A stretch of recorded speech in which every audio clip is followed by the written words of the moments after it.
नमस्कार बुरहानपुर वासियों, मैं कलेक्टर बुरहानपुर प्रवीण सिंह बोल रहा हूँ। अभी तक बुरहानपुर ज़िले में हम लोगों ने 2310 सैंपल लिए हैं, जिसमें से 1781 की रिपोर्ट हमें प्राप्त हुई है। 500 से ज़्यादा सैंपल्स की रिपोर्ट अभी आना शेष है।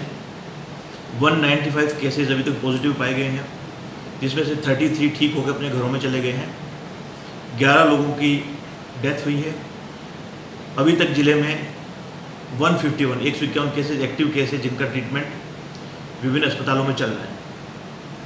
मैं एक बहुत ही महत्वपूर्ण तथ्य की तरफ सभी बुरहानपुर वासियों का ध्यान आकर्षित करना चाहूँगा कि किस प्रकार छोटी छोटी ऐसी गलतियाँ जो जानबूझकर नहीं की गई थी, परंतु संक्रमण को फैलाने में उन गलतियों का योगदान रहा है। मैं ये चाहूँगा कि भविष्य में हम ऐसी गलतियाँ ना करें, ताकि हम अपने परिवार को, अपने रिश्तेदारों को और सभी शहरवासियों को इस कोरोना संक्रमण से महफूज कर सकें। मैं कुछ उदाहरण सहित अपने ही ज़िले के कुछ हिस्ट्रीज आपको शेयर करूँगा, चीज़ें बताऊँगा, जिसमें नाम परिवर्तित रहेगा। मतलब जिस परिवार से रिलेटेड ये कहानी है, उनका नाम मैं नहीं लूँगा, परिवर्तित नाम के साथ संबोधित करूँगा। इलाका वही रहेगा, ताकि हम लोग सीख सकें और जो गलती उस परिवार में हुई है वो गलती दूसरा परिवार ना करे। तो मैं आपको बताना चाहूँगा कि क्या गलती एक हो रही है। जैसे किसी भी परिवार में कोई डेथ हुई है, किसी बड़े बुजुर्ग की डेथ हुई है,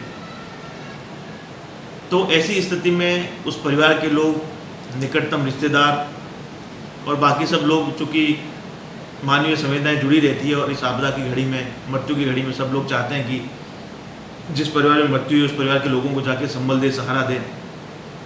और ये हमारी सदियों से चली आ रही परंपरा है। तो लोग जाते हैं और जिस परिवार में मृत्यु हुई उस परिवार को संबल या सहारा देते हैं।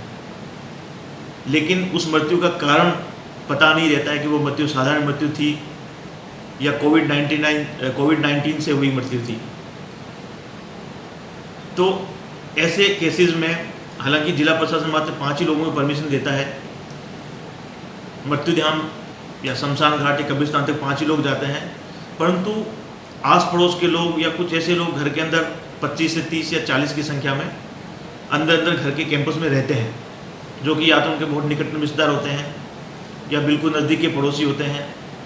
और प्रशासन भी नहीं चाहता है कि उस परिस्थिति में जब किसी घर में डेथ हुई हो, वहाँ जाके हम लोग कड़ाई से पेश आएँ या हम लोग कोई ऐसी कठोरता करें जो ऐसा लगे कि प्रशासन संवेदनशील नहीं है। हम लोग ऐसी चीज़ें नहीं करना चाहते हैं।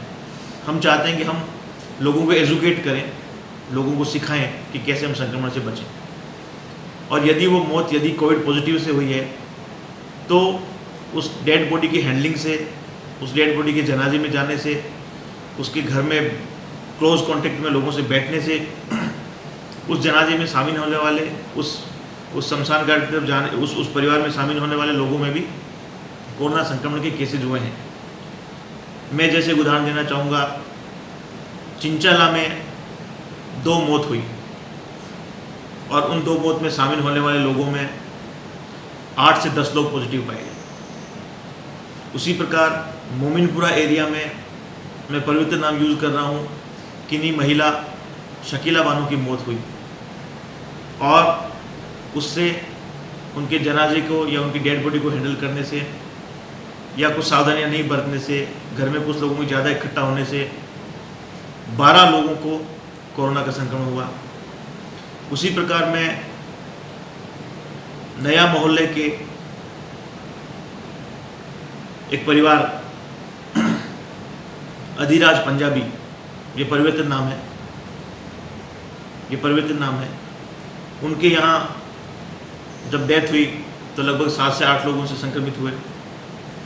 इसी प्रकार सनवारा का एक परिवार श्याम मोनेकर, यह भी परिवर्तित नाम है, उनके डेड बॉडी या उनके निकटतम रिश्तेदारों के एक ही घर में इकट्ठा होने से मृत्यु के समय लगभग 12 लोग उससे पॉजिटिव हुए। इस प्रकार आप देखेंगे कि जब किसी की मृत्यु होती है तो कई बार हमें पता नहीं होता कि उनकी मौत कोविड से हुई है या साधारण मौत हुई है, और हम लोग स्वाभाविक रूप से इंसान है और आपदा की घड़ी में दूसरे परिवार को मदद देना चाहते हैं, हम लोग चले जाते हैं और जाने अनजाने में संक्रमण को फैलाने में वो चीज़ें संक्रमण को फैलाने में वो चीज़ें जो है सहयोग करती है एक तरह से देखा जाए तो हमें इस संक्रमण की चेन को तोड़ना है। और जिस भी परिवार में किसी बड़े बुजुर्ग की मौत हो, मेरा उस परिवार के सबसे वरिष्ठतम सदस्य से अनुरोध रहेगा कि वो मृत्यु की दशा में अपने अन्य जो रिश्तेदार हैं या बाकी जो लोग हैं उनको फ़ोन या दूरभाष पे मना करें कि ठीक है हमारे दादाजी या पिताजी की डेथ हो गई है, और हम लोग परिवार के जो नज़दीकी लोग हैं 4, 5, 6 लोग जो उसी परिवार में रहते हैं, वो सब मिलकर उनका अंतिम संस्कार या उनके जो अंतिम क्रियाएं होती है, चाहे वो किसी भी धर्म की हो, वो सब कर लेंगे। आप लोग अभी जब तक हम घर को सैनिटाइज नहीं कर देते या हमारे बाकी लोगों के सैंपल्स नहीं हो जाते, तब तक आप लोग जो है हमारे घरों पे ना आएँ।